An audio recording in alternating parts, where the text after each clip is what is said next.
Sad people in a sad country. One non-sad person, though, in London is Laura Ingraham, who joins us live from there tonight. Laura, what's it like? Well, the protests were kind of a letdown. I mean, I'm glad you started, Tucker, with the Trump baby balloon, because that's about all they really had. They kind of had a Trump on the toilet saying things like, well, you know, where's my cell phone and fake news. But that was just kind of funny. But the crowds weren't what they were last year when Trump was here, where it was just massive. I mean, it was maybe, we're guessing maybe 10,000 people, maybe 5,000 people.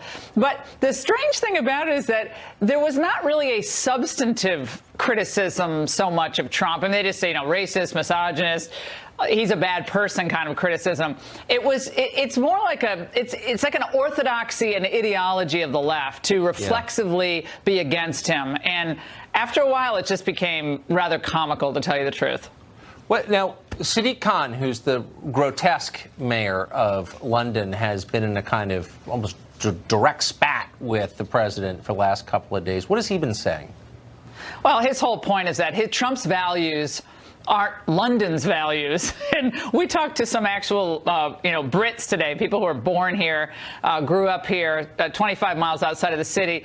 And they said, well, the funny thing is about London today, it's like a lot of Brits will say there's not as many Brits in London. London is a mecca. Obviously, it's very culturally diverse. A lot of immigrants in London, thriving city in many ways, bustling city.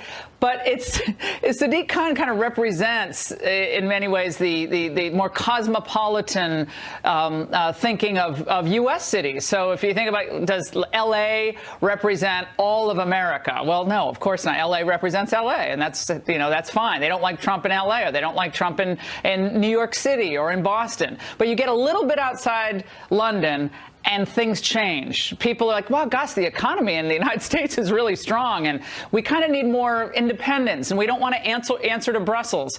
But today, and Sadiq Khan represents this, today it's all, Trump bad, he's a bad person. If you support him, you're a bad person, too. That's essentially their argument.